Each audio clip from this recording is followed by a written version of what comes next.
দখলদার ইসরায়েলি বাহিনী এবং ফিলিস্তিন পুরোদমে যুদ্ধ চলছে, যার জেরে পৃথিবী এখন তৃতীয় বিশ্বযুদ্ধের দ্বারপ্রান্তে। দর্শক, আমাদের হাতে এসেছে ভয়ঙ্কর সব আপডেট আন্তর্জাতিক সংবাদ। প্রথমেই জানিয়ে দিব সংবাদ শিরোনাম। সৌদি আরবের নিরাপত্তায় প্রতিশ্রুতি পুনর্ব্যক্ত করল যুক্তরাষ্ট্র। যুক্তরাষ্ট্রের নিয়ন্ত্রণে কেমন হবে গাজার চিত্র, ভিডিও শেয়ার করল ট্রাম্প। ফের আল আকসায় ঢুকে পড়েছে ইসরায়েলিরা।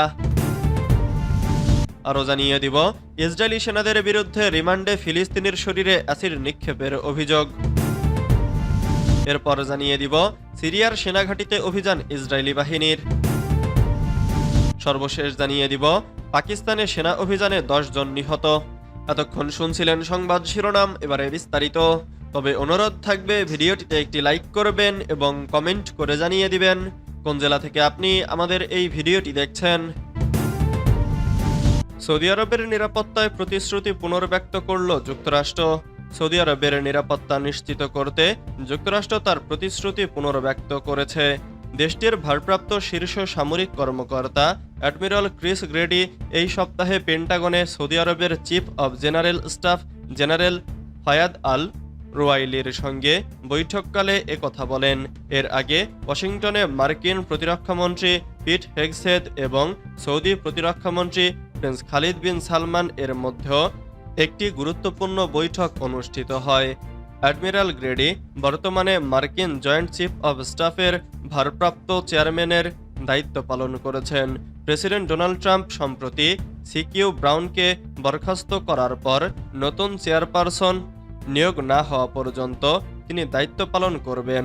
পেন্টাগনের বিবৃতিতে জানানো হয়, বৈঠকে দুই সামরিক কর্মকর্তা মধ্যপ্রাচ্যে ইয়েমেনের হুথি বিদ্রোহীদের হুমকি, সিরিয়া, লেবানন ও গাজার সাম্প্রতিক পরিস্থিতি নিয়ে আলোচনা করেন। পাশাপাশি দ্বিপাক্ষিক প্রতিরক্ষা সহযোগিতা আরও বিস্তৃত করার সম্ভাবনা নিয়েও কথা বলেন। যুক্তরাষ্ট্রের নিয়ন্ত্রণে কেমন হবে গাজার চিত্র, ভিডিও শেয়ার করলেন ট্রাম্প। মার্কিন প্রেসিডেন্ট ডোনাল্ড ট্রাম্পের গাজাকে রূপান্তরিত করার যে পরিকল্পনার কথা বলেছিলেন, তাকে এবার কৃত্রিম বুদ্ধিমত্তার মাধ্যমে বাস্তব রূপ দেয়া হয়েছে। ট্রাম্প, ইলন মাস্ক ও নেতানিয়াহুকে নিয়ে তৈরি করা সেই ভিডিওতে নতুন গাজার চিত্র ফুটিয়ে তোলা হয়েছে।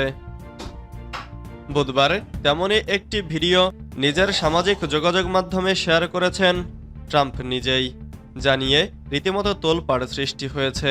এর আগে ফেব্রুয়ারি মাসের শুরুতে ট্রাম্প ঘোষণা করেছিলেন তিনি গাজা উপত্যকা দখল করে একে মধ্যপ্রাচ্যের রিভেইরা বা বিলাসবহুল নগরী বানাতে চান। তার এই প্রস্তাবটি তার সমর্থকদের কাছ থেকে প্রশংসা কুড়ালেও হামাস ও আরব বিশ্বের তীব্র সমালোচনার মুখে পড়েছে। এরই মধ্যে বুধবার সকালে ট্রাম্পের শেয়ার করা এআই নির্ভর ভিডিওতে দেখা গেছে তিনি গাজায় যে ধরনের বিলাসিতা চান, গগনচুম্বী অট্টালিকা, জমজমাট বাজার, স্ট্রিপ ক্লাব, সমুদ্র সৈকত সব মিলিয়ে এক ট্রাম্পীয় বিলাসবহুল জীবনযাপনের প্রতিশ্রুতি। সিরিয়ার সেনাঘাঁটিতে অভিযান ইসরায়েলি বাহিনীর। সিরিয়ার সেনাঘাঁটিতে অভিযান চালিয়েছে ইসরায়েলি সেনারা। সেখানে পাওয়া অস্ত্র জব্দ বা ধ্বংস করেছে। সোমবার 24 ফেব্রুয়ারি এক বিবৃতিতে ইসরায়েলি সেনাবাহিনী এই তথ্য জানায়। প্যারাট্রুপার্স ব্রিগেড সেনারা বলেছে, অভিযানের সময় প্যারাট্রুপার্স ব্রিগেডের সৈন্যরা সিরিয়ার আগে সরকারি বাহিনীর ফেলে যাওয়া রাইফেল, গোলাবারুদ ও অন্যান্য সামরিক সরঞ্জাম খুঁজে পায়। খুঁজে পাওয়া সবকিছু বাজেয়াপ্ত করা হয়েছে বা নষ্ট করে ফেলা হয়েছে। সামরিক বাহিনী জানিয়েছে, ডিসেম্বর থেকে তারা এ ধরনের বেশ কয়েকটি অভিযান চালিয়েছে, যার মধ্যে অস্ত্র শনাক্ত, জব্দ ও ধ্বংস করা হয়েছে। নাম প্রকাশ না করা 474তম ব্রিগেডের এক ব্যাটালিয়ন কমান্ডার সামরিক বাহিনীর প্রকাশিত ভিডিও ফুটেজে বলেছেন, অভিযানের লক্ষ্য ছিল সিরিয়ার সেনাবাহিনীর সমস্ত অস্ত্র ও সক্ষমতা ধ্বংস করা। তিনি বলেন, এটি ধারাবাহিক কার্যক্রমের অংশ, যেখানে আমরা রকেট, বিস্ফোরক এবং মাইন, অন্যান্য বিস্ফোরক এবং এমনকি ট্যাঙ্ক এবং সাজোয়া কর্মীবাহকও খুঁজে পেয়েছি, যেগুলো আমরা ধ্বংস করেছি। ফের আল আকসায় ঢুকে পড়েছে ইসরায়েলিরা। ফের আল আকসা মসজিদের প্রাঙ্গণে ঢুকে পড়েছে ইসরায়েলি বসতি স্থাপনকারীদের একটি দল। অধিকৃত পূর্ব জেরুজালেমের এই পবিত্র স্থানে এর আগেও বহুবার তারা এ ধরনের কাজ করেছে। জোর করে তারা আল আকসা প্রাঙ্গণে প্রবেশ করে কাছাকাছি একটি স্থানে তালমুদিক প্রার্থনায়ও অংশ নিয়েছে। দীর্ঘস্থায়ী একটি চুক্তির আওতায় সেখানে ইসরায়েলিদের প্রার্থনা এবং তালমুদিক রীতি পালন নিষিদ্ধ, কিন্তু বারবার এই চুক্তি লঙ্ঘন করছে বসতি স্থাপনকারীরা। এছাড়া প্রধানমন্ত্রী বেঞ্জামিন নেতানিয়াহু এবং তার সরকারের উগ্র ডানপন্থী মন্ত্রীরা বহুদিন ধরেই বলে আসছেন যে তারা এই মসজিদ প্রাঙ্গণ দখল করে সেখানে একটি সিনাগগ নির্মাণ করতে চান। জেরুজালেম হল ইহুদি ও ফিলিস্তিনিদের ১০০ বছরের সহিংসতার ইতিহাসের সাক্ষী। মুসলিম ও ইহুদি দুই ধর্মাবলম্বীদের কাছেই গুরুত্বপূর্ণ পবিত্র স্থান হিসেবে বিবেচিত আল আকসা মসজিদ। দুই ধর্মাবলম্বী আল আকসাকে নিজেদের বলে দাবি করেন। পাকিস্তানে সেনা অভিযানে ১০ জন নিহত।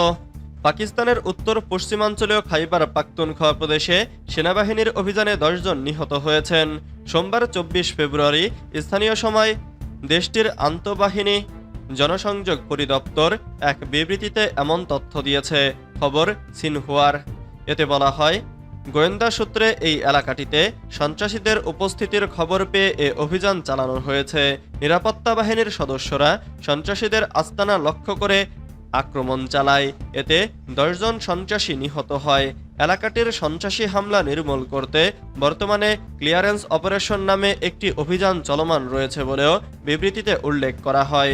সেনাবাহিনী বলেছে, দেশ থেকে সন্ত্রাসবাদের বিপদ নির্মূল করতে দৃঢ়প্রতিজ্ঞ পাকিস্তানের নিরাপত্তা বাহিনী। সিনহুয়ার খবরে বলা হয়েছে, সম্প্রতি পাকিস্তানের সন্ত্রাসী হামলা বৃদ্ধি পেয়েছে, বিশেষত খাইবার পাখতুনখোয়া ও বেলুচিস্তানে। নিষিদ্ধ সন্ত্রাসী গোষ্ঠী তেহরিকি তালেবান পাকিস্তান ২০২২ সালে স্বাক্ষরিত একটি যুদ্ধবিরতি চুক্তি ভঙ্গ করার পর থেকে সন্ত্রাসী হামলা বেড়েছে বলে দাবি করা হচ্ছে। ইসরায়েলি সেনাদের বিরুদ্ধে রিমান্ডে ফিলিস্তিনির শরীরে অ্যাসিড নিক্ষেপের অভিযোগ। রিমান্ডে ফিলিস্তিনের শরীরে অ্যাসিড নিক্ষেপের অভিযোগ উঠেছে ইসরায়েলি সেনাদের বিরুদ্ধে। সদ্য মুক্তি পাওয়া এক ফিলিস্তিনি বন্দী এই অভিযোগ করে বলেছেন, ইসরায়েলের সেনা হেফাজতে রিমান্ড চলাকালে দেশটির সেনারা তার শরীরে অ্যাসিড সহ অন্যান্য দাহ্য রাসায়নিক পদার্থ ছুড়ে নির্যাতন করেছেন। ইহুদিবাদী সেনাদের এ নৃশংসতার বর্ণনা দেওয়া ফিলিস্তিনির নাম মোহাম্মদ আবু তাবিলা।